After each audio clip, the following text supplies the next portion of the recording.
Today, I want to talk about the coming war of Gog and Magog. You ever heard the names Gog and Magog? Few people have. Some of you might be really clear what those terms are, what that is, who those are. Some of you are, like me for a lot of years, like I heard those terms connected with the end times. I had no clue what they meant. And it's really important we know what these mean, because I believe we're really, really, really close, and I'll show you this today, really close to the coming war of Gog and Magog. To be clear, there are actually two wars of Gog and Magog prophesied in the Bible.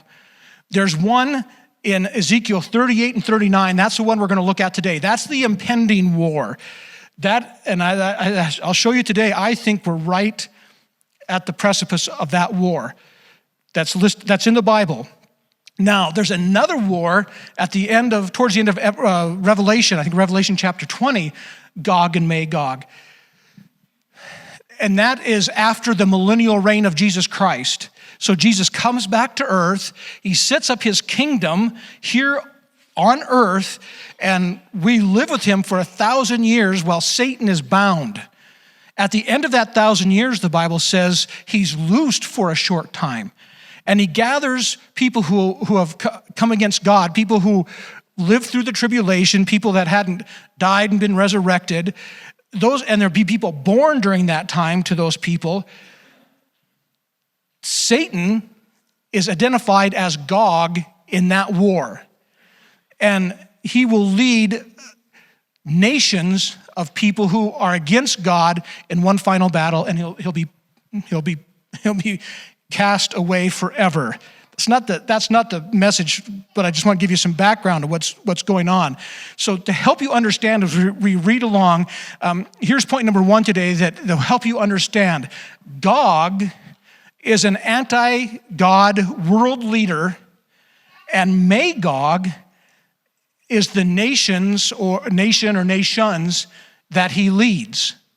All right, so Gog and Magog are both names. Gog is the name of a person. Magog is the name of a region or an area, all right? And that's the same in Ezekiel 38, 39, and Revelation 20.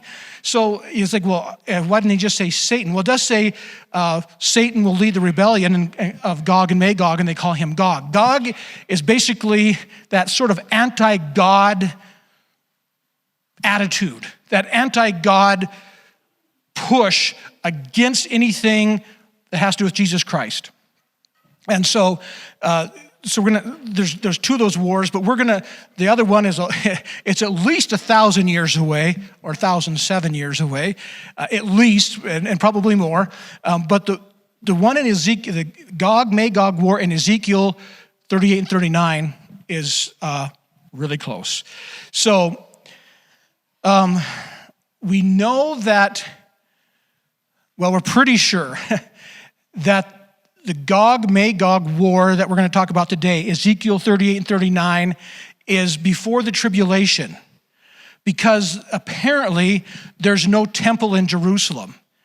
And during the tribulation, and this really isn't a sermon series on the tribulation and the rapture, although we'll be talking about that at some point.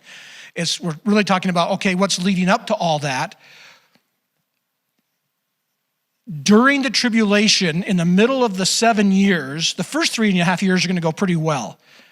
In the middle of that 7-year period, the Bible says this in several different books of the Bible, the Antichrist, the real Antichrist, the world leader, is going to come into the third temple, the rebuilt temple in Jerusalem, and desecrate it. There's no temple there now for him to do that. They're getting close to building one. They've got all the stuff to build it, and that'll probably be another sermon. I'm amazed at how they're ready to rebuild the temple in Jerusalem. They've got a lot of their sacrificial items, a lot of items that will go into the temple are ready to go. They're training their priests. They just don't have the building yet. I believe that's soon to come, and that will probably be an upcoming sermon. But during this war of the Gog and Magog in Ezekiel 38 and 39, there appears to be no temple. So we know that's kind of a pre-trib war. And this is not Armageddon. there's a war, there is a war called Armageddon at the end of the tribulation. And this war of Gog and Magog is not that. Okay, it's a different war. Bottom line is the stage is set, I believe, for this war, Gog and Magog, to be in at any time.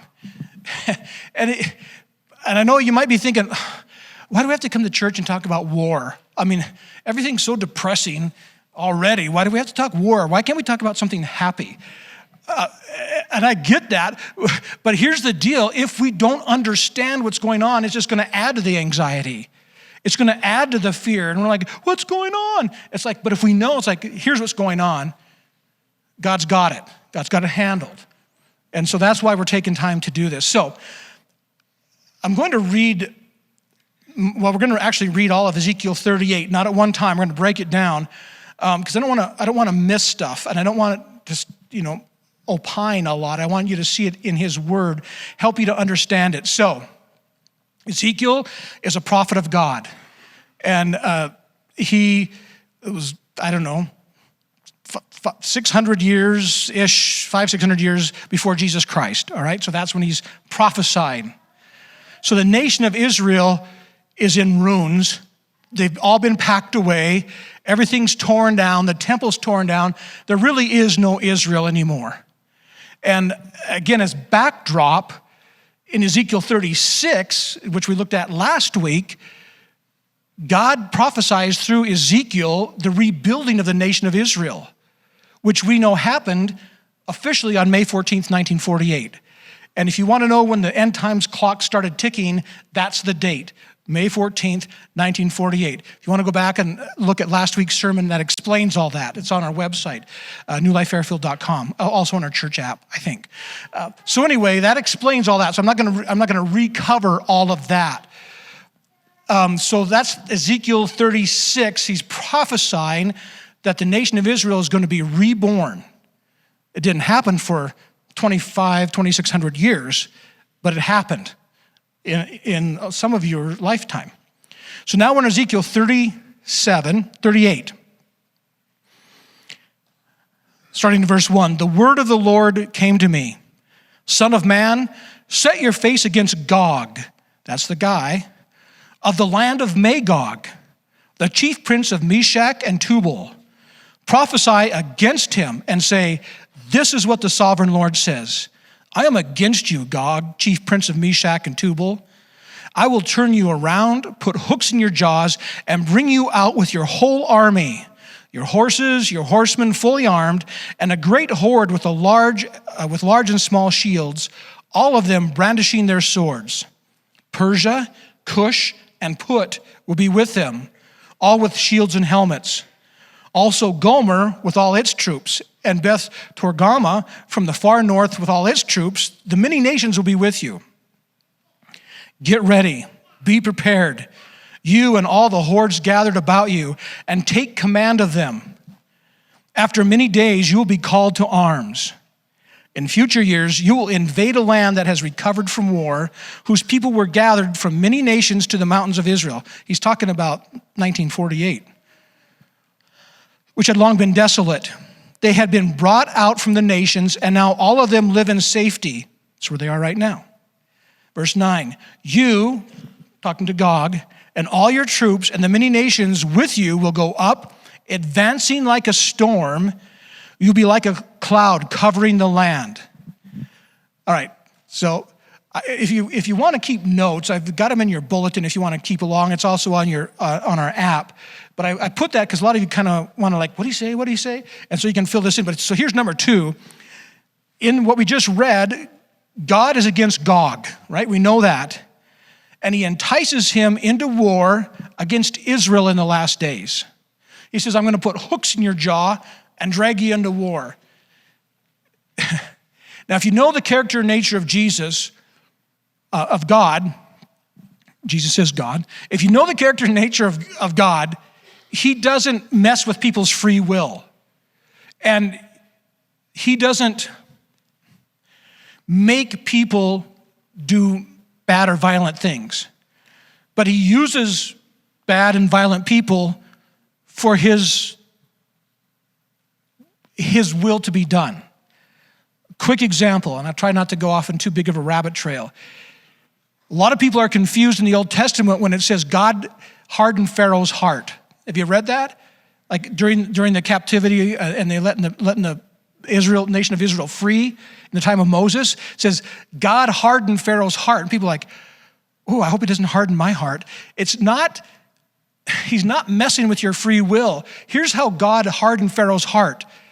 God showed up so real to Pharaoh that because Pharaoh thought he was God, and pharaohs were considered gods, one of many gods. And so they think they're pretty much at the top of the food chain. God, our God, the God of Abraham, Isaac, and Jacob, the only true God, showed up so real to Pharaoh that Pharaoh could not deny him, and that hardened his heart.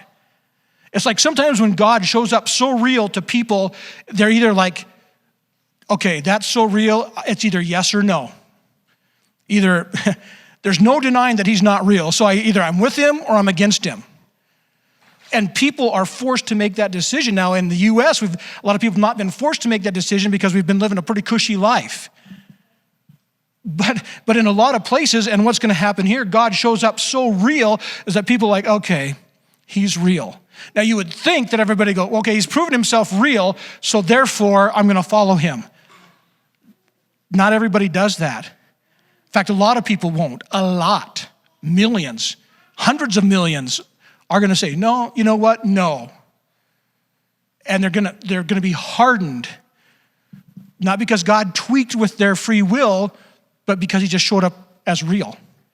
And that's basically, I believe, what's happening with Gog is when the Lord says, I'm going to put hooks in you and drag you down, he's already predisposed to do that. So God's just like, hey, Gog, have you looked at Israel lately? See what's going on there. Just take a look, see what you think. That's what he's going to do. And I'll show you a little bit what Gog is going to see and why he's going to want to go down there. But that's what's going to happen. So just so you know, God isn't making Gog do something he does not want to do. He's just kind of calling his attention to it. So it also says that several nations joined Gog in this Magog war, at Gog and Magog. And so they mentioned some of them. Some of the areas mentioned are Meshach, Tubal, Persia, Cush, Put, and Torgama. Those are like, those names don't mean anything to me. Maybe Persia does. Because Persia, up until 1935, I believe, it was Persia up until 1935. In 1935, it became Iran. And so, again, some of you were alive when the nation of Iran was actually named Persia. So we know that we know one nation here. It's Iran, Persia. So how do we know where these areas are? How do we know where Meshach or Tubal or Torgama or Cush, where are those? I'm going to do this quickly, but if you go way back to Genesis, before these were nations or areas, these were people. They're the names of people. Let me read that to you. Genesis 10, verse 1. This is the account of Shem. So this is Noah. So Noah, right? The flood. And he has 3 sons, and they have wives. And after the flood, they repopulate the earth. And there's a genealogy here. This is the account of Shem, Ham, and Japheth, Noah's sons, who themselves had sons after the flood. The sons of Japheth, Gomer, Gomer, that's like Magog, not that Gomer, sorry. You have to also be old to get that one too, or else have TV land. Gomer, Magog, Madai, Javan, Tubal, Meshach, and Tyrus. Okay, those are sons. Those are people. The sons of Gomer, Ashkenaz, Riphath, and Torgama. Those are people. Genesis 10:6. The sons of Ham, Cush, Egypt, Put, and Canaan. These are names of people. Genesis 10:32 kind of wraps it all up. These are the clans of Noah's sons, according to their lines of descent within their nations. From these nations spread out over the earth after the flood. So these were names of people who spread out, and their names became the name of that nation. You follow me so far? All right. So we know from history of the Bible, from secular history, because there's a lot of secular historians out there who are not Christian. So we know generally pretty close where these nations were located. And we'll put a map. Put up map number 1. I don't know how well you'll be able to see it up there. Map 1. There we are. So this is a map of the Middle East. So up there in that yellow where it says Magog, that's Russia. Magog is Russia, mostly. And then the orange where it says Persia, that's Iran. You can see northern Africa, Put and Cush. And then Togarmah is Turkey. Gomer is Eastern Europe, actually goes clear up into, a lot of scholars think that would go clear up into Germany. So it's for sure Eastern Europe, maybe even into Germany. So that's pretty much a map of the nations who are going to come into war, going to join Magog in war against Israel. So it's fairly clear. Now there's some people say no, Togarmah is that Gomer is part of Togarmah or whatever, but it's pretty close. All right. You can't really see Israel, but kind of in the middle of the map, there's a black spot, teeny tiny country. That's Israel. Notice it's surrounded by all those nations. So Magog is the area of Russia. And included in Russia are these two cities, these two areas, Meshach and Tubal. Many historians, secular and biblical, believe that Meshach is a transliteration, or Moscow is a transliteration of Meshach. Meshach, basically, most believe, is Moscow. So it says, Gog, you who leads Magog, which is mostly Russia, which includes the cities of Moscow and Tubal. And I think there's a city in Russia called Tbilisi, I think. Is that in Russia? It was in the Soviet Union somewhere. So we're starting to identify some specific areas there. Again, we identified Gomer as Eastern Europe, maybe up into Germany. Put is Libya. If you look on that's bigger than Libya, but it includes Libya. Cush is Sudan. I don't know if those of you, I know the news is so depressing, it's hard to follow, but if you've been following the news, you know that Sudan is a mess. There's some really hardline Muslims there who they've taken people captive, they've murdered people. It's in horrible disarray right now, but Cush is Sudan. And so those are the areas. And of course, Persia is Iran. We've identified that. So put up map 2, if you would, Naomi. And so this is more of a modern day map. I mean, it might be a little old because it says Soviet Union up in the yellow there. So I don't know if that's so old it says Soviet Union or if it's like prophetic. Think about that for a minute. Anyway, so you probably can't, you might be too far back to really read that, but on the upper middle there, that yellow, that's Russia. And then the big orange rectangular thing, that's Turkey. And then to the lower right of Turkey, that big green one is Iran. But then I want to show you, scoot over to the other smaller green country in the middle of the map. That's Syria. Syria is going to be pivotal in this war, and we know that just because of where it's located, but also what's going on in current events. Because remember, the sermon series is Bible prophecy and current events, how they connect together. Syria is really pivotal. So before I talk about Syria, let me back up a little bit. A few years ago, and I don't remember because I didn't write it down, but I remember, I don't know if it was 4 or 5 years ago, when Russia and Iran started aligning with each other. And the whole world was like, Russia and Iran? Those are strange bed partners. And they have never, in the history of the world, there's no historic evidence of Russia and Iran ever being aligned together. And yet, 4 or 5 years ago, maybe it's longer, I don't know. I lose track of time, but they are very aligned right now. There's so many articles I could show you, but this is not like an article sermon. This is like biblical. But I'm just telling you, if you've been watching the news, you know Iran and Russia are tight, really tight. So, Iran borders Turkey. Turkey borders Russia, but Turkey borders Syria. Also in the history of the world, Turkey, well, let's back up. Since Christianity, for sure, since the time of Jesus Christ, Turkey has been a strong ally of Christians and even of Israel.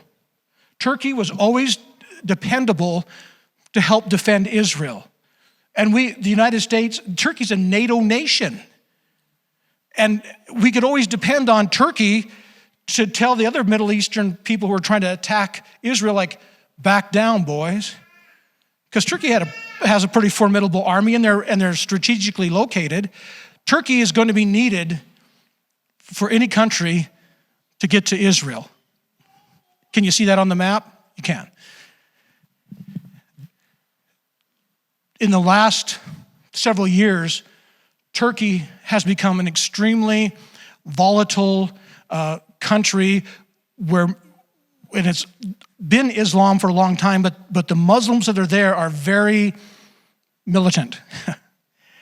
And they are aligning more with the other Muslim nations of Put and Kush and Iran, Libya, Sudan, Ethiopia, and they are no longer friendly to Israel.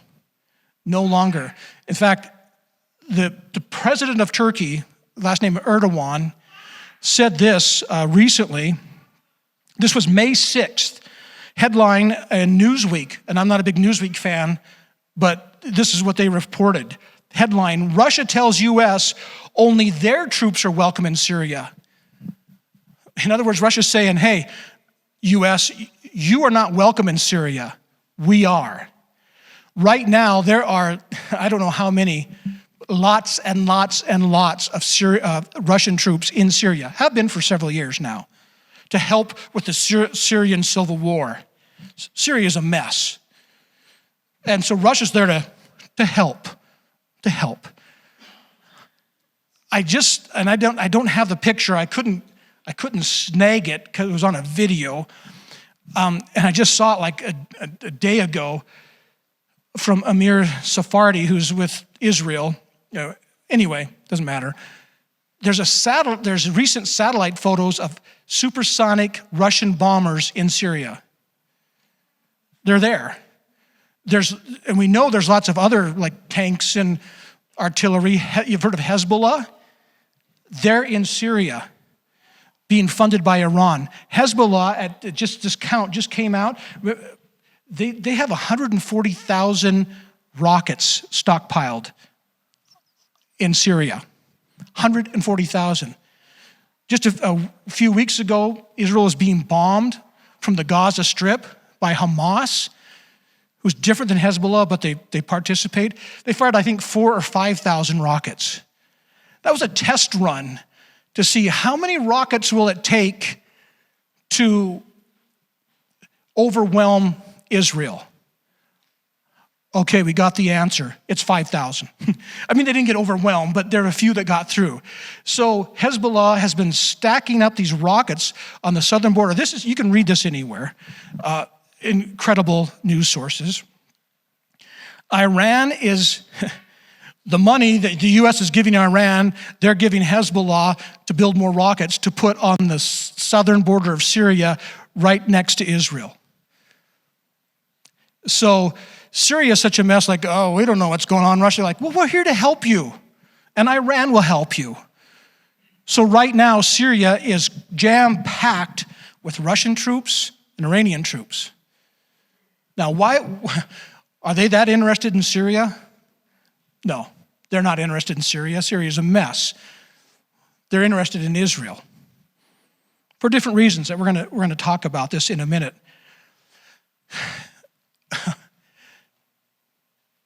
Things in our world change so quickly that the news regarding this prophecy changes almost on a daily basis, and it changed 2 days ago, maybe 3 days.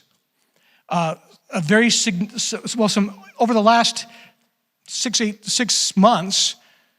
8 months, some really big political happenings changed the landscape for this war. Number one, we had a presidential election here in the U.S.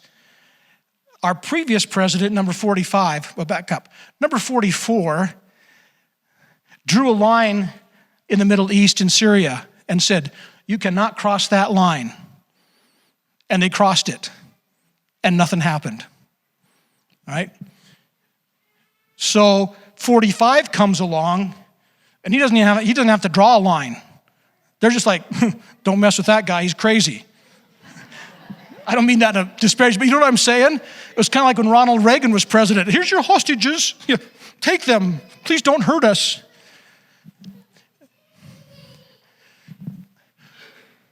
If the U.S. had a very strong president who was firmly committed to Israel, Russia would never think about attacking Israel. I don't think we have that now. We don't have people don't have the gumption to get into a war to protect Israel. So that was big enough just in the U.S. because we're a strong ally, have been a strong ally of Israel. In Israel itself, 2 or 3 days ago, the longtime prime minister, Benjamin Netanyahu, is out of office. Been there 12 years. And then he was, I think he was foreign minister or something way before that. So Benjamin Netanyahu is very strong militarily. He's one of those guys that the nations look at Israel like, don't mess with them, because he will bomb you back into the Stone Ages. And they've done that under him, like Iran starts getting a bomb ready or a nuclear facility. Netanyahu's like, go take them out, boys. And they're gone. And like, people are like, how'd that happen? Never mind, nothing to see here, folks, move on. I'm just saying he takes care of stuff. People on the far right politically in Israel don't like him.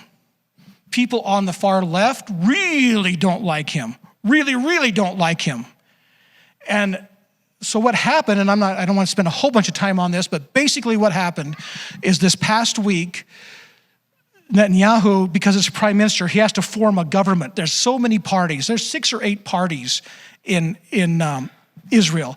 And so whoever wants to be prime minister has to go and get the support of the majority of the parties. He has to have the majority in the Knesset.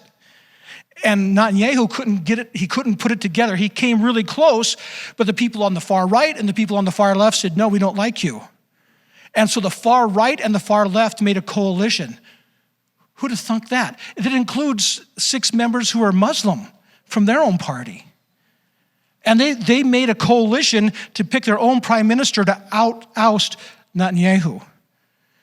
And the new prime minister is very sympathetic to the Palestinians, and he has no gumption, nor do their parties who are in control. They have no gumption to start a war. Or really, I mean, they'll probably try to defend themselves. They'll say that, but they're not, I'll just say they're not strong militarily. And they don't want to be on purpose. So for the first time in decades, we have world leaders, including in their own country of Israel, who really aren't interested in stirring things up too much. That's significant. I wish I could take more time there, but I'm just telling you that just changed just in the last couple days. I'm telling you, every week, almost on a daily basis, there's something happening. The satellite photos with the supersonic bombers of Russia in Syria is recent.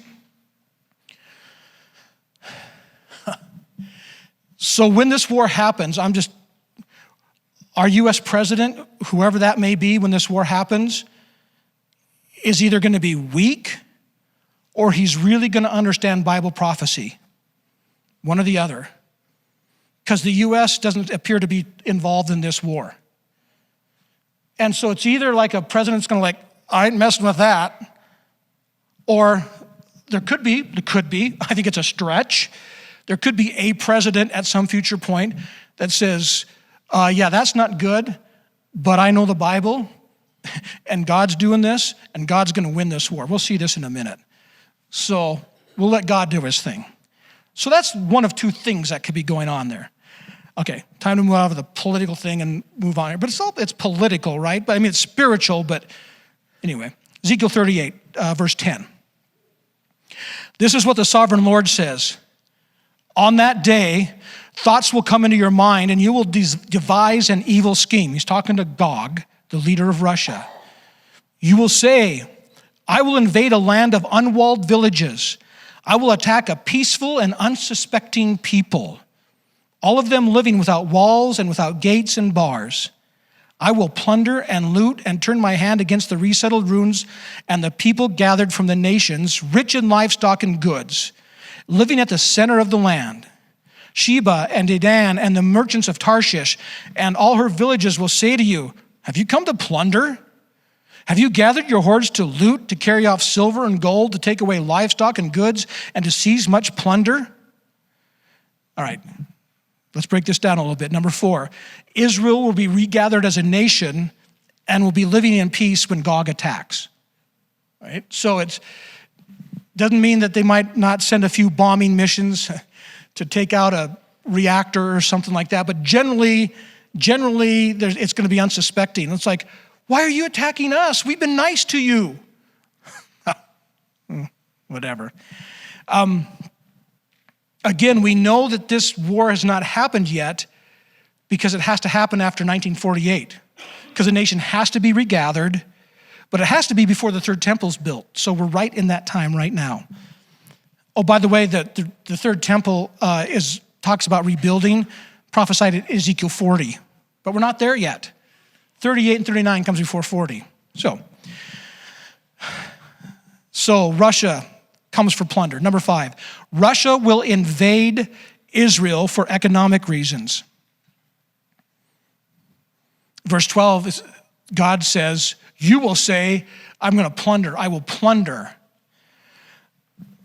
And it talks about livestock and silver and whatever. Again, this couldn't have happened a few years ago, I don't think. Some of you may know Russia is a major provider of petroleum products to Europe, specifically natural gas. And I don't know if you saw in the news, a few weeks ago, where there was a pipeline, oil pipeline coming from Russia to Germany.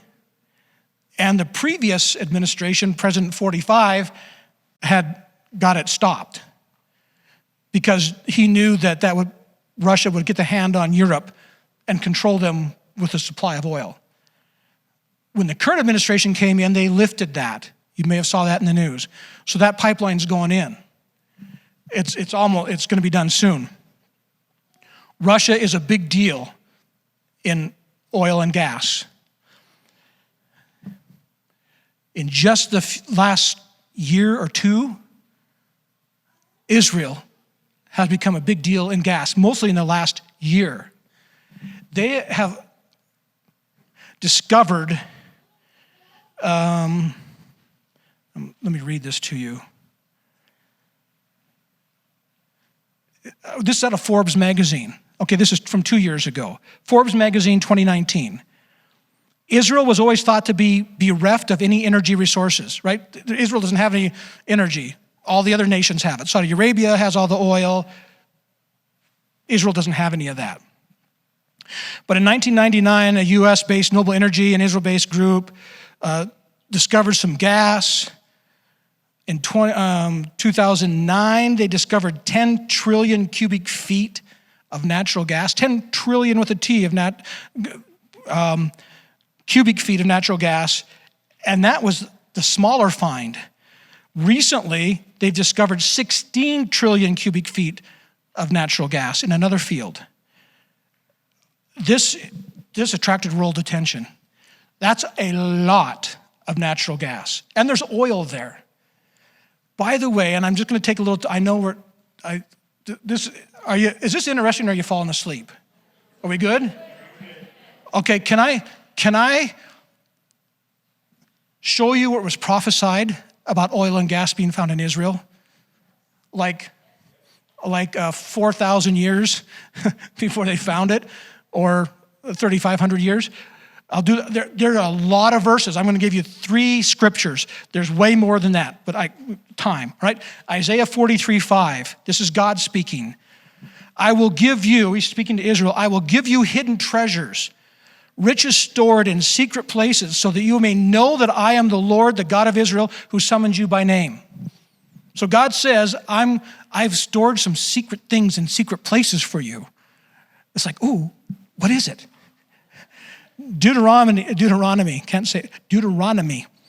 chapter 33, verse 19. Again, God speaking. They will summon peoples to the mountain, this is in Israel, and there offer the sacrifices of the righteous. They will feast on the abundance of the seas, on the treasures hidden in the sand. Guess where the oil and gas is being pumped out of? The sea. Guess where the oil is? Under the sand. All right, in case you're not convinced yet, one more scripture. Deuteronomy 32:13. He made him ride high on the places of the earth. He would be Israel. So God made Israel ride high on the places of the earth. And he ate the produce of the field.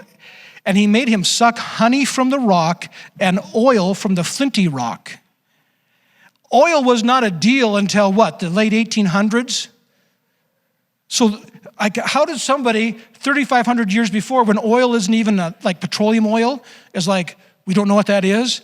Like, how do you prophesy that? It's like, you will suck oil out of the rock. Fracking was like prophesied. How cool is that? And God's saying, in the last days, I've hidden some surprises for you. What is it? Like 26 trillion cubic feet of natural gas that they found so far, and oil, that huge oil fields that they're now just beginning to tap. By the way, we can credit a lot of this from a Christian guy, I think out of Texas, don't quote me on that, Zion Petroleum, who read these prophecies and said, I'm going to Israel. Totally, that's what happened. So I go, you guys start reading the Bible, where should I go?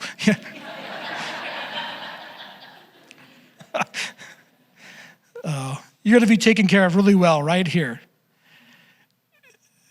So, number one, Russia is really, what's the word I'm looking for? Threatened by all the gas and oil in Israel, because that's how they're controlling Europe and the Middle East, and that's how they're enriching themselves. If you take away their sort of monopoly on oil and gas, they're going to lose their power and they're going to lose money. And when you know you have a regime that doesn't care about like ethics and stuff, they're going to go like, well, we're going to go put a stop to this. So it's economic reasons why Russia will attack, purely economic. And they want to shut that off. And not only do they want to shut it off, they want control of it. Because they're already the big supplier to half the world. Now they just want to go get where the rest of the supply is. Wars have been fought over that for millennia, right? So it's really no big surprise what's going to draw Russia into this war, is it? It's like, no. And anyway, so let's move on. Number 6, Iran, Turkey, and the other Muslim nations invade Israel for religious reasons. Iran could probably care less, or couldn't care less, be more accurate. They couldn't care less probably about the oil and gas in Israel. Their goal is to have no Israel. And I said this last week, the problem in the Middle East with the Israel and Palestinians it's not about land. It is not. Because the Palestinians could have had all that land before 1948 and they didn't, because it was desolate. They didn't want it. They just they want the Jews out. They want them out. So it's not about land. It's about religion. And Iran has publicly stated for years, we want to wipe Israel off the map. Not because they want to live there, they just want to wipe them out. Like exterminate them as a race, as a religion, whatever. They've publicly said that. Now Turkey is kind of like, Israel kind of rubs us the wrong way too. There's a news site from the Mideast called the Al Jaminer. It's a Mideast reporting agency, and they quoted President Erdogan last month, like a week ago Monday. And he says this. He says, he promised that he will mobilize the whole world, especially the Islamic world, to stop Israel's terrorism and occupation. So the president of Turkey, a nation that used to be very friendly and protective of Israel, now the president is saying, I'm going to mobilize the world against that nation. Turkey's saying that. If Turkey comes against Israel, decides they're going against Israel, which they've already decided, obviously, it's right in the news, then what's to stop Iran and Russia from getting into Syria? Nothing. In fact, they're already there. If Turkey wanted to stop them, they would have stopped them a long time ago. And not only is Turkey not going to stop them, they're going to join them. And so when you look at, we don't have to put the map back up, but when you look at that map, you've got Magog, Russia in the north, but then all the way around it, you've got Muslim nations that are joining together. So Russia, for economic reasons, the Muslim nations, for spiritual reasons. By the way, there are some Muslim nations that will not join the attack. Do you hear the Abraham Accord? President 45 instituted that, and those that signed are not a part of this war. Saudi Arabia, Jordan, Qatar, Egypt. Egypt was always, back in the day, 67 and 73, they were the ones that led the wars against Israel. Egypt's like, no. So there are a lot of Muslim nations who are not taking part of this, but there's some who are. Interesting. And when you look like, well, how come not all the Islamic nations are? Then you look at what's been going on current events, because some have signed these peace treaties and we're not going to mix it up. We're not going to do that. We don't want to mess with their oil and gas, and we don't want to wipe them off the face of the earth. They're not our favorite, but we're not going to kill them. It is so, I keep saying this, just amazing how so many current events are coming together so quickly and so fast in areas especially like this. All right. We're going to go a little over time. Is that okay? Okay, we're getting there. We're getting really close. Let me read this. You can't leave you hanging, right? The war hasn't started yet. We got Ezekiel 38, chapter 14. Therefore, son of man, prophesy and say to Gog, this is what the sovereign Lord says. In that day, when my people Israel are living in safety, will you not take notice of it? Will you come from your place in the far north, you and your many nations with you, all of them riding on horses? Obviously, that's a metaphor because they didn't know that there weren't, whatever. A great horde, a mighty army.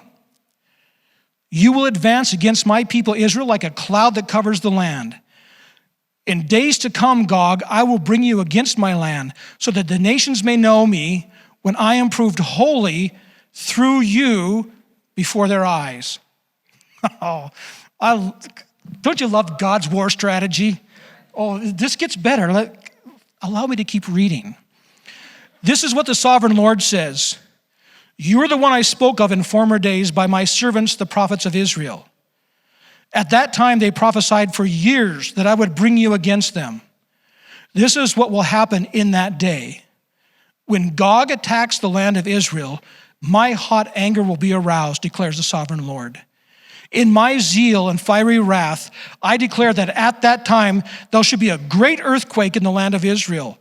The fish in the sea, the birds in the sky, the beasts of the field, every creature that moves along the ground, and all the people on the face of the earth will tremble at my presence. This is not his second coming, but they know it. He's causing things to start happening. The mountains will be overturned, the cliffs will crumble, and every wall will fall to the ground. I will summon a sword against Gog on all my mountains, declares the sovereign Lord. Every man's sword will be against his brother. I will execute judgment on him with plague and bloodshed. I will pour down torrents of rain, hailstones, and burning sulfur on him and his troops, and on the many nations with him.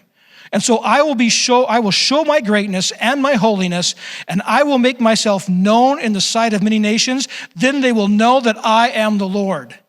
Yes. Oh, man. I feel like we're in the locker room before the game, right? And the coach is getting you all ramped up. And we don't have to play. We just get to watch. I've told you this is the most exciting time to be alive. And now, okay, war is terrible. God is not putting the spirit of war in Gog. It's already there. He's just backing off. Okay, do what's in your heart, and I'm going to use it to show the world who I am, including my nation Israel. Have at it, and I'm going to smash you. Number 7, God will defeat the enemies of Israel and prove his power and glory to all the world. Again, this is not even the second coming. This is like the war before that, before the tribulation, because now he's turning his attention towards Israel and the world. And it's like, okay, all those who are going to have gotten saved or pretty close to getting saved, the rest of you are coming against me. I'll show you who's king. By the way, no country or world leader will be able to take credit for helping Israel win this war. You know, I consider myself patriotic. And I'm like, come on, U.S., send your bombers, send the Navy, let's wipe them out, right? I mean, let's do that. Let's do this, military. You can do it. Best military in the world. You can do this. And God's saying like, no, stand down. Because I don't want anybody else to get credit other than me. So that's kind of that's going to be a weird thing for me and some of you, like, okay, U.S., let's go. Like, well, maybe not. Let's watch God do his thing here. Okay, now we're in Ezekiel 39. We're getting close to being done here. Verse 25. Therefore, this is what the sovereign Lord says. I will now restore the fortunes of Jacob, that's Israel, and will have compassion on all the people of Israel. And I will be zealous for my holy name. They will forget their shame and all the unfaithfulness they showed toward me when they lived in safety in their land with no one to make them afraid. When I have brought them back from the nations and gathered them from the countries of their enemies, 1948, I will be proved holy through them in the sight of many nations. That's this coming war. Then they will know that I am the Lord their God. For though I sent them into exile among the nations, I will gather them to their own land, not leaving any behind. I will no longer hide my face from them, for I will pour out my spirit on the people of Israel, declares the sovereign Lord. Number 8, after the war of Gog and Magog, the Jewish people and the nation of Israel will experience a Spirit-filled revival. We know that not everybody gets saved because that doesn't happen until Jesus comes back at the end of Armageddon. And they all will be saved. But we know that a lot of them are going to be. There's going to be revival in Israel. And there's going to be revival across the whole world because there's going to be a portion of the world that's going to get mad at God and even get more mad when they know what he did against people who are against him. But there are going to be a lot of people that are going to go, whoa, not only is God real, but he's powerful. And he cares for his people.